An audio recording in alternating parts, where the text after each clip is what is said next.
Sejarah Gereja Dunia, Edik Milan sampai Gregorius Agung.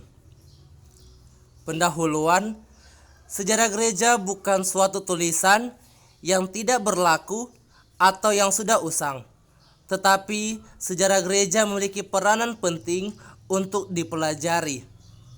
Dalam sejarah gereja, terdapat bagian-bagian yang penting untuk dapat dijadikan sebagai suatu pengajaran bagi gereja masa kini. Kristus adalah suatu sebutan untuk pengikut Kristus. Hampir 250 tahun, orang-orang Kristen dianiaya, tidak diberikan kebebasan oleh negara, bahkan jika ada masalah-masalah seperti kebakaran, orang Kristen selalu disalahkan dengan alasan karena mereka tidak menyembah dewa sehingga dewa murka. Pada tahun 312 terjadinya peperangan antara Konstantinus dan Maxentius. Konstantinus telah menguasai kekaisaran Romawi Barat dengan bertempur melawan Maximus yang kejam. Ada cerita yang berkembang, Konstantinus masuk ke kota Roma pada tengah hari dan lihatnya salib bernyala dikelilingi oleh kata-kata "In hoc signo vinces". Dalam tanda ini kamu akan menang.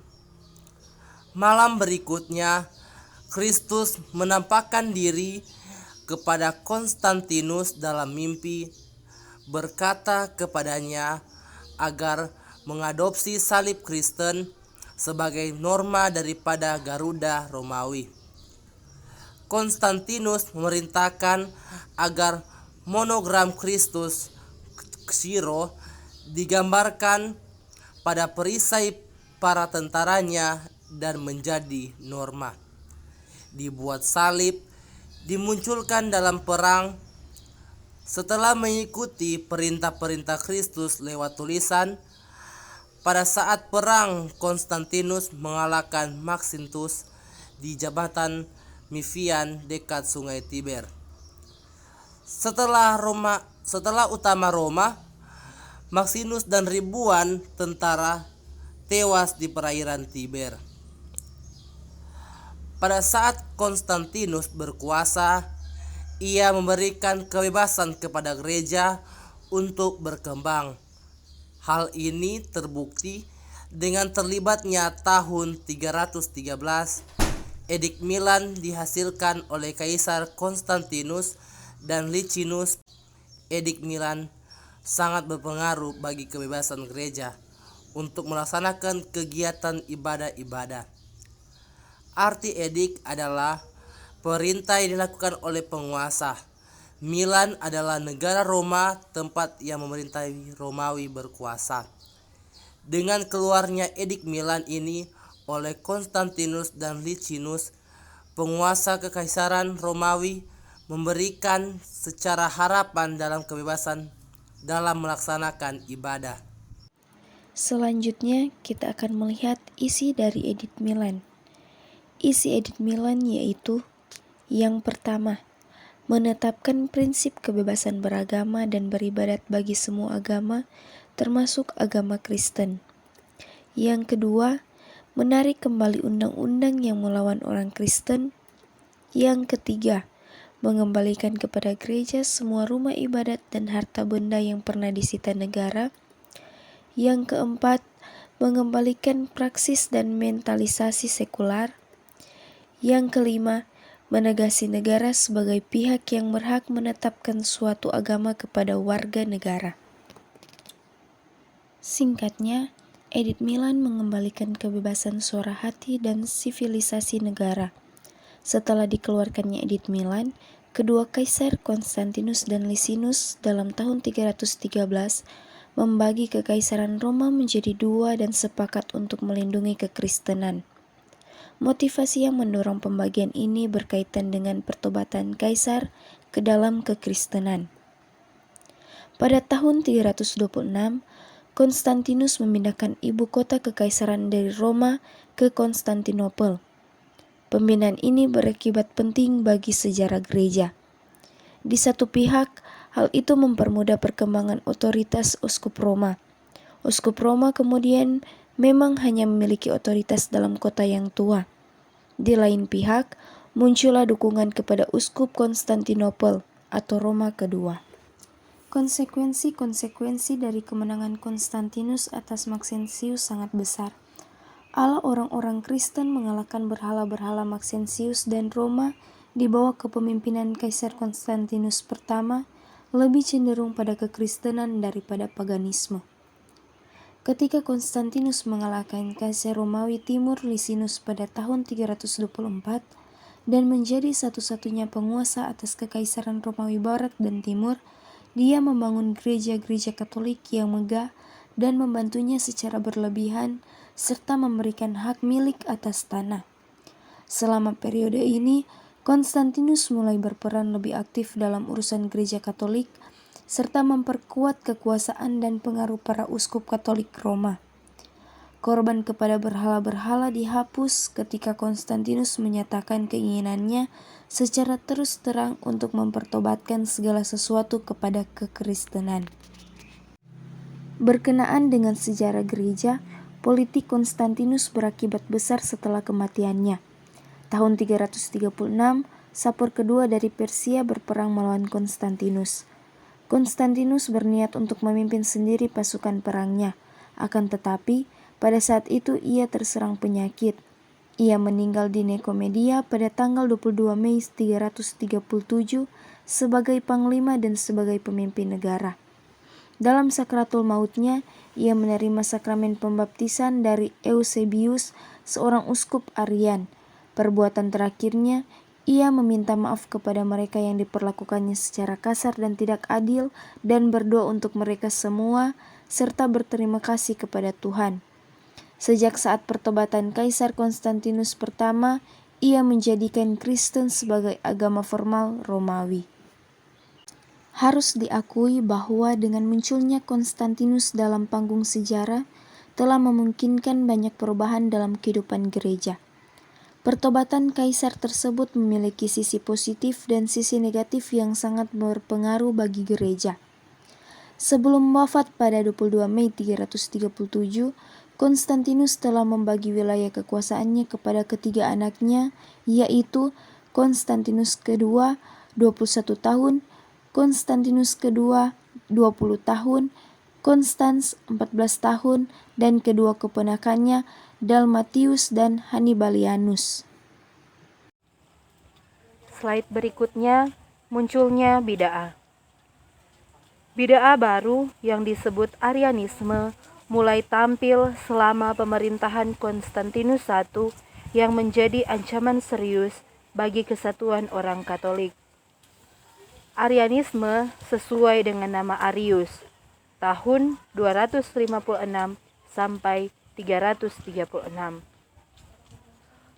Kontroversi hangat antara dia dengan uskup mengenai kealahan Kristus, mengklaim bahwa Kristus adalah ciptaan sama seperti semua ciptaan lainnya dan bukan ciptaan abadi dalam substansi dan sifatnya di hadapan Bapa dan hanya menjadi bagian dari sifat ilahi Allah sebagai kompensasi atas wafatnya di salib.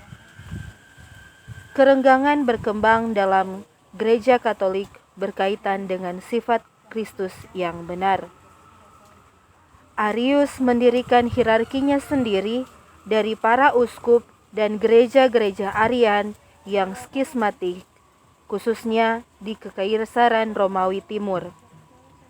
Melihat malapetaka yang disebabkan oleh Arianisme terhadap kesatuan orang Kristen, Kaisar Konstantinus Agung mengadakan sidang konsili Nisea pada tahun 325 untuk memecahkan masalah tersebut.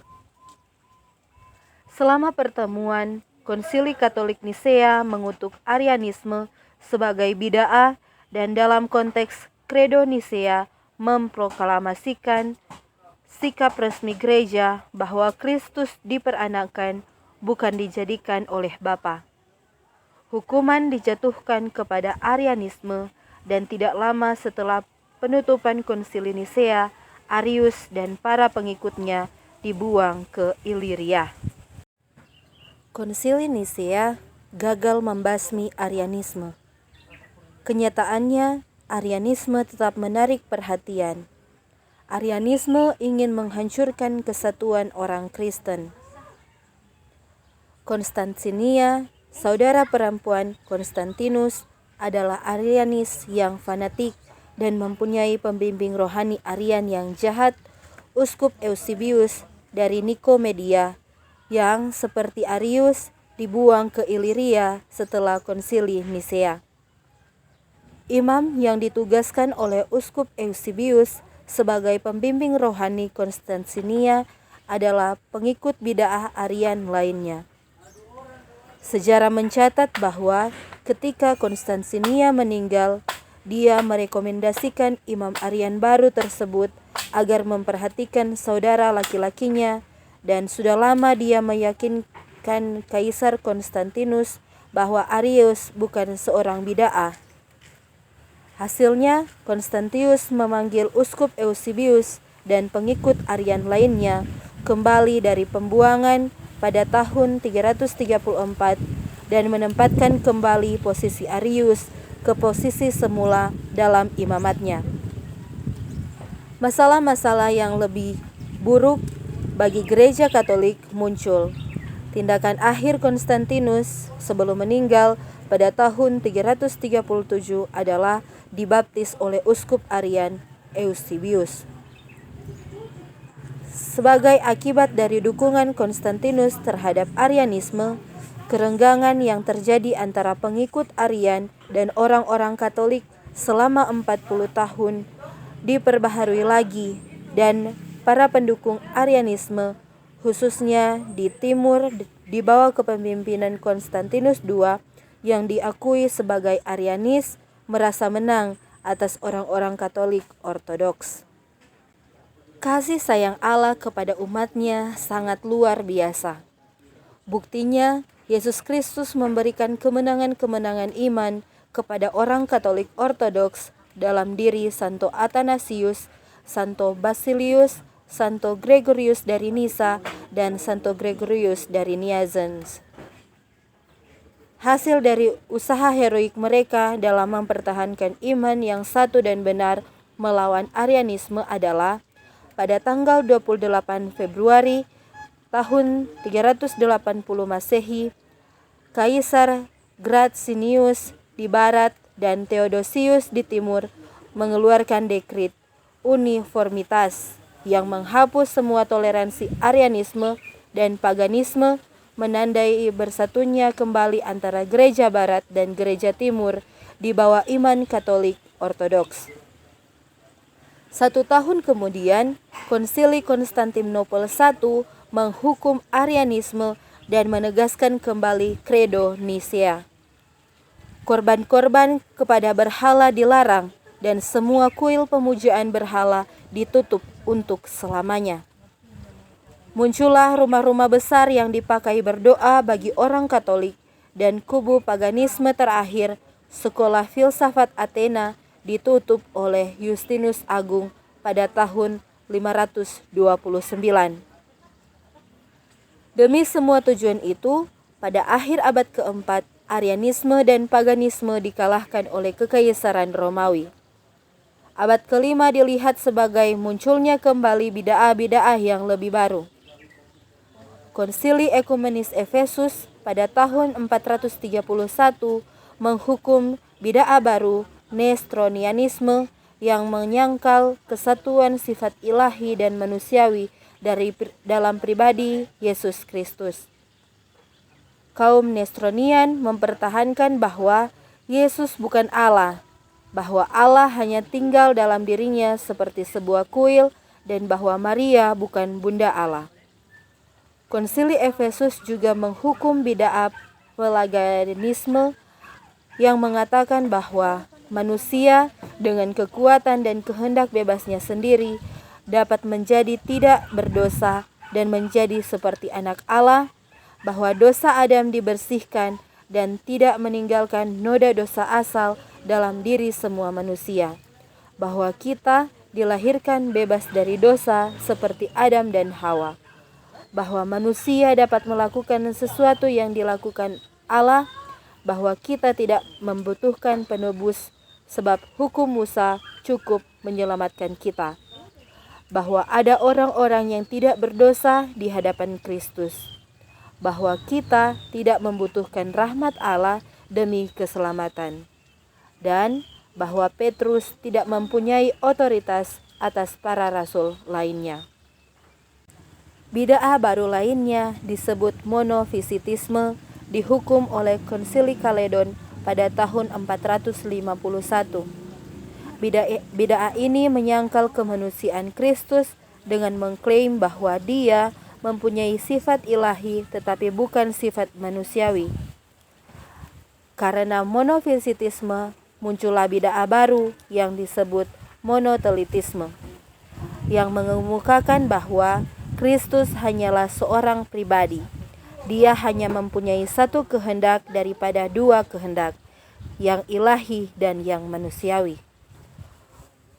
Monotelitisme dihukum sebagai bid'ah oleh Konsili Konstantinopel pada tahun 680, yang menegaskan kembali bahwa Kristus mempunyai dua kehendak yang menghubungkan kedua sifatnya, baik yang ilahi maupun yang manusiawi. Meskipun sejumlah bid'ah ingin menghancurkan gereja awal, pada abad ke-7, Katolisisme telah menyebar di seluruh Eropa, Afrika Utara, dan Asia Kecil, dan menjadikan pertobatan seluruh dunia kepada Kristus. Sampai sejauh ini, setan tidak mampu menghentikan penyebaran Katolisisme dengan doktrin-doktrin bid'ah dan 10 hukuman bagi orang-orang Kristen oleh para kaisar Romawi yang jahat. Kesimpulan, Edik Milan adalah surat dari Kaisar Konstantin dan Licinius yang menyatakan toleransi beragama di wilayah Kekaisaran Romawi. Edik ini menjadi sejarah penting dalam keberagaman beragama dan peradaban di Eropa. Hal ini dikarenakan selain adanya diskriminasi dan siksaan kepada pemeluk ajaran Kristiani yang dilakukan oleh sejumlah pihak pada saat itu, meski jumlah umatnya kian berkembang, isu perpecahan di kubu Kekaisaran Romawi saat itu juga menjadi perhatian utama yang diikuti oleh perang saudara. Konstantin melihat potensi agama Kristen sebagai penyatu pihak-pihak yang bertikai di pemerintahannya. Maka dari itu, Dekret Milan adalah langkah penting untuk menjadikan agama Kristen sebagai agama resmi kekaisaran. Demikianlah presentasi dari kami. Kami memohon maaf bila selama presentasi ini terdapat kesalahan dalam pengucapan atau perkataan kami. Terima kasih.